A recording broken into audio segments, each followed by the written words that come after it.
10 दिन रह गए मॉडल कोड ऑफ कंडक्ट लगने के लिए।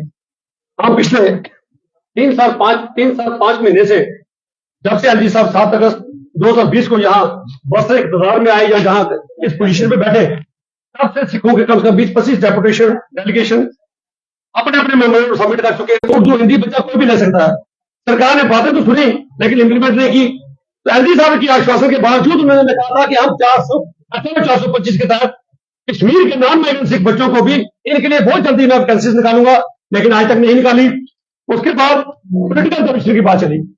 डीलिमिटेशन जब शुरू हुई, सिखों के डेपुटेशन भी मिले डीलिमिटेशन से, अपनी अपनी बात रखी। तो हमारी बात सुननी क्या थी?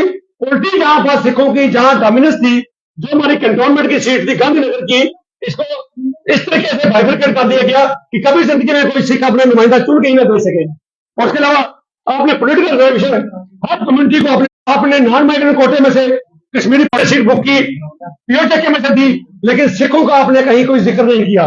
सो लगता है कि सरकार हमारे साथ हमेशा पहली सरकार भी करती आई। आज चाहे इनका आए थे दूसरे इक़्तिदार में ये नारा दिया था सबका साथ सबका विश्वास, सबको साथ लेके चलेंगे, लेकिन 2014 से लेकर आज तक हमें कोई बात ऐसी लगी नहीं जिसे लगेगी जो सरकार हमारी है, माइनॉरिटीज की है, हमारी भी बात सुनती है। उसके बाद हमारी एक बात क्लियर कर दूं कि ये कहा जाता है कि रिलीजियस बेस पे पॉलिटिकल रिजर्वेशन नहीं दी जाती है, मैं भी एडमिट करता हूं, लेकिन जब सरकार देना चाहे वो नॉन माइग्रेंट कोटे में से रिजर्वेशन दे सकती है, वो माइग्रेंट कोटे में से सिखों को रिजर्वेशन दे सकती है, वो पीओचके के कोटे में मेंशन कर सकती थी भाई पीओचके के कोटे में से एक सीट सिख को दी जाएगी, लेकिन ऐसा नहीं किया गया। बहुत बार हमारे पॉलिटिशियन बोलते हैं कि उस कम्युनिटी का शख्स रह गया, उसको नुमाइंदगी नहीं मिली, तो उस कौम की डेवलपमेंट कैसे होगी?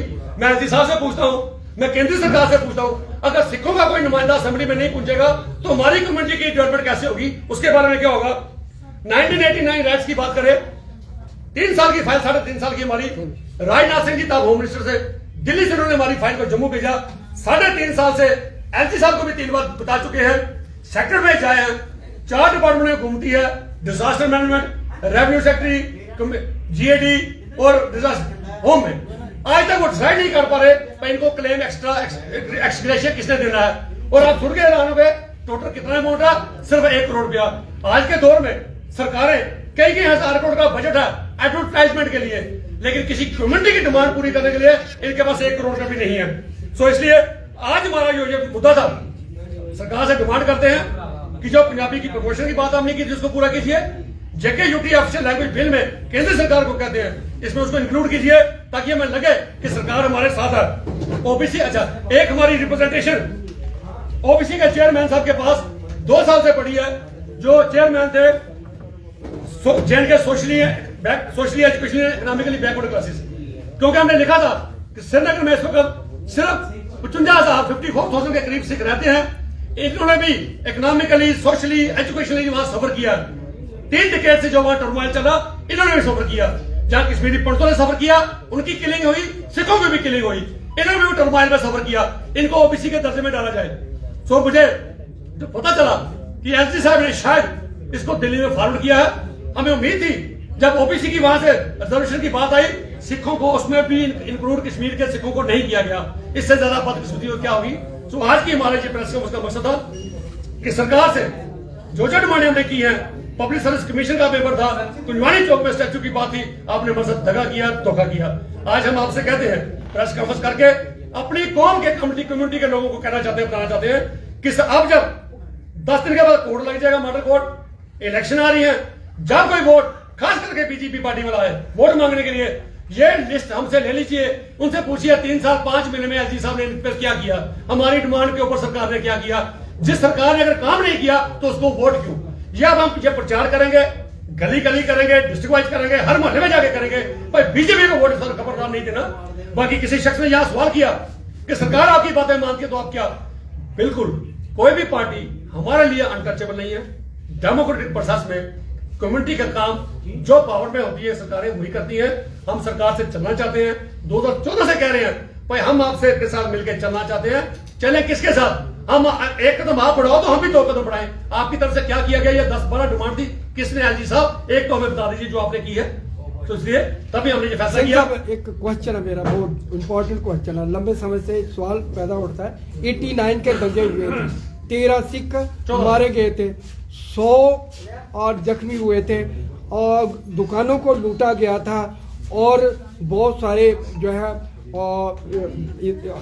बहुत सारे सिख नौजवान जो है वो उनको प्रताड़ित किया गया।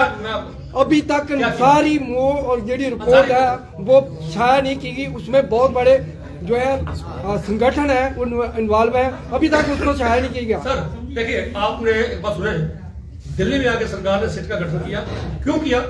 ये भी सिख मरे थे, मैं कहूंगा पॉलिटिकली सिख मरे थे इसलिए नहीं किया क्योंकि वहां सरकार अपोजिशन की थी, आप आदमी की थी, आपने सिट गठन किया। जम्मू में सिट का गठन कीजिए ना। अंसारी कमीशन की रिपोर्ट को पब्लिक आज तक नहीं किया गया।